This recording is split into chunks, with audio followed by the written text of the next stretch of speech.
Excelente. Has escuchado la voz de Dios y has decidido seguirla. ¿Qué puede ir mal? Claro que algunas circunstancias no irán como las planeamos, pero al unirte a la iglesia, tener amigos Sud y estar rodeado del pueblo de Dios, ¿qué podría ir mal?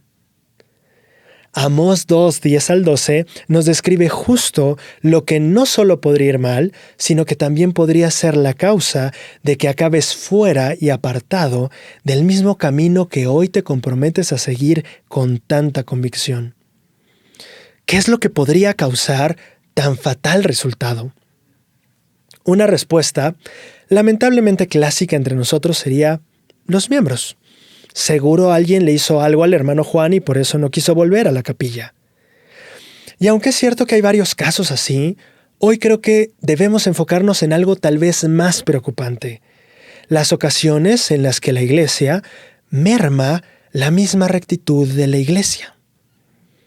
Cuando pensamos en nosotros como iglesia destruyéndonos a nosotros mismos, tal vez, al parecernos ilógica la situación, recordemos rápidamente la enseñanza del Salvador a los fariseos, cuando en Mateo 12 estos lo acusaron de echar fuera demonios en el nombre de Belcebú. Cristo en esa ocasión les respondió: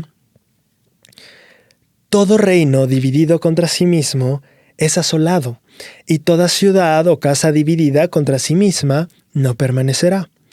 Y si Satanás echa fuera a Satanás, contra sí mismo está dividido. ¿Cómo pues permanecerá su reino? Tomando en cuenta la escritura anterior, tiene sentido pensar que debido a que el reino de Dios no caerá y que el reino de Dios en la tierra es la iglesia, entonces no hay manera de que la iglesia esté contra la misma iglesia. Pero el Señor a través de Amós nos muestra justo lo contrario. El pueblo de Dios sí puede estar en contra del pueblo de Dios. Amós 2, 10 al 12 registra la voz del Señor a Israel diciendo: y a vosotros os hice subir de la tierra de Egipto, y os conduje por el desierto 40 años para que poseyeseis la tierra del amorreo. Y levanté profetas de vuestros hijos y nazareos de vuestros jóvenes. ¿No es esto así, oh Israel? Mas vosotros disteis de beber vino a los nazareos, y a los profetas mandasteis diciendo: no profeticéis. Aquí es donde aprendemos que sí, en efecto, el pueblo de Dios puede estar en contra del pueblo de Dios, la iglesia contra la iglesia, y nosotros podemos acabar saboteándonos a nosotros mismos. Pero Braulio, eso no tiene sentido. Si Jesús enseñó que todo reino dividido contra sí mismo es asolado, entonces solo veo dos soluciones. O tú estás mal en lo que dices sobre la iglesia contra la iglesia, o entonces la iglesia, como reino, al estar dividida, será asolada. Y en este punto, Braulio, perdón, pero es muy claro que la respuesta correcta es que tú estás equivocado, porque si la iglesia es asolada, entonces no era el reino de Dios que no podía ser derribado. Esa es una excelente lógica y tiene muchísimo sentido, por supuesto, pero no creo que sea del todo correcta. Y te voy a explicar por qué. Si bien es cierto que la iglesia es el reino de Dios en la tierra, la iglesia no es todo el reino de Dios. Es como decir el dinero de Claudia en el banco. Eso no significa que lo que haya en el banco sea todo el dinero de Claudia. De esa manera debemos entender a la iglesia como una embajada. Es cierto que la Embajada de Estados Unidos en México es la institución y representación oficial de Estados Unidos en México, pero eso no significa que esa embajada sea todo el país. Este último ejemplo nos permite ver que si bien la iglesia es la representación oficial del reino de Dios en la tierra, no podemos hacerla pasar por todo el reino. Y de ahí que de algún modo sí puede estar, y de hecho muchas veces está, dividida contra sí misma. Piénsalo, ¿una división en la embajada causaría la caída de un país? Si la embajada está contra sí misma, tal vez como embajada no va a funcionar o desarrollarse de la mejor manera posible, pero eso no impedirá que el país siga adelante. De ahí que tenga sentido que el mismo Cristo enseñara que el reino de Dios se puede comparar a un campo donde juntamente crecieron trigo y cizaña, porque el reino de Dios en la tierra justo así es. Ahora, quisiera retomar la escritura anterior. La lección aquí es muy importante. El Señor menciona en la escritura el viaje por el desierto, viaje que fue iniciado porque una vez estando cerca de la tierra prometida, el pueblo demostró no estar listo para poseerla. Pero tras mencionar en la escritura el viaje en el desierto, el Señor no menciona el primer gran acto de rebeldía del pueblo. ¿Recuerdas lo que pasó cuando ellos estaban acercándose por fin después de 40 años a la tierra prometida? Moab y Madián contrataron a Balaam para destruir a Israel. Y aunque la estrategia inicial no funcionó, Madián utilizó la información adquirida para desviar a Israel a la idolatría, usando sus hijas como carnada religiosa. Ese fue el primer gran conflicto y rebeldía de Israel tras sus años de purificación en el desierto. Si este viaje tenía el objeto de purificar al pueblo y este falló tan pronto se acercaron a la tierra prometida, ¿por qué el Señor no usa en esta escritura de Amós ese evento para ejemplificar la rebeldía de Israel tan inmediata y tan natural y constante? Ese hubiera sido un claro ejemplo de cómo el pueblo se deja influir por los demás. Esa es una muy buena pregunta. La respuesta creo que es justo ese es el punto que Dios quiere hacer en el pasaje. El problema no era que hubieran cedido ante las presiones externas, sino ante las internas.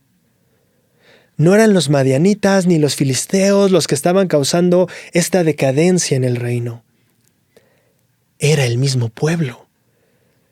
Era su misma gente que, aun teniendo profetas y nazareos, prefirieron decirles: no te preocupes, no profetices, tú tómate este vinito y relájate. El pueblo de Israel superó de una manera u otra el problema con los madianitas y otros pueblos, pero no había notado que tal vez el mayor problema residía aún entre ellos. Aquí no solo quiero recordarte que no estoy hablando de ofendernos entre nosotros, también quiero aclarar a qué me refiero con todo esto. Habrá momentos en nuestro discipulado y en nuestra participación como miembros de la iglesia en los que los ataques a nuestra fe, nuestra sinceridad y nuestra devoción y esfuerzo no vendrán desde afuera. Al conocer más a cada persona, al servir junto con alguien o al iniciar una misión, es probable que el sentimiento más fuerte y tal vez más desgarrador que enfrentarás no será el de estar ofendido, sino el de estar decepcionado. ¿Cómo puede ser que las personas que se supone que sean mi ejemplo son las que menos me lo dan? Yo experimenté esa sensación cuando empecé mi misión.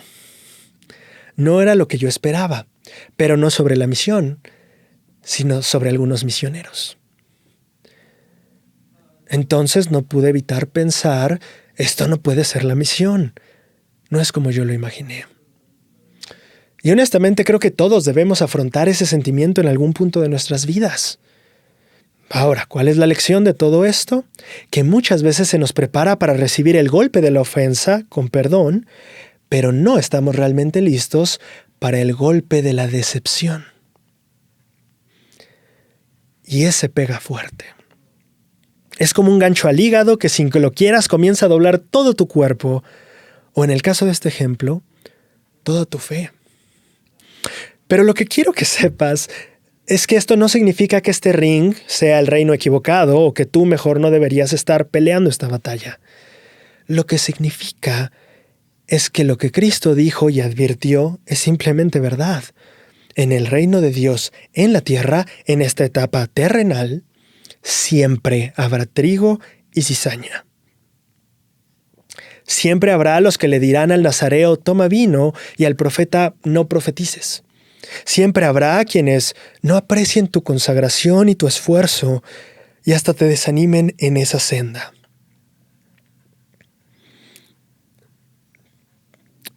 Pero cuando te toque enfrentar estas situaciones, quiero que siempre recuerdes que el camino del liderazgo es muchas veces solitario. Y que aunque tengas que pasar por esto aparentemente solo, estarás hombro a hombro con profetas como Amós. Sin importar cuánta división tengas que ver o afrontar en el reino de Dios en la tierra, Siempre puedes confiar en las palabras de Cristo cuando dijo: bienaventurados los que padecen persecuciones por causa de la justicia, porque de ellos es el reino de los cielos.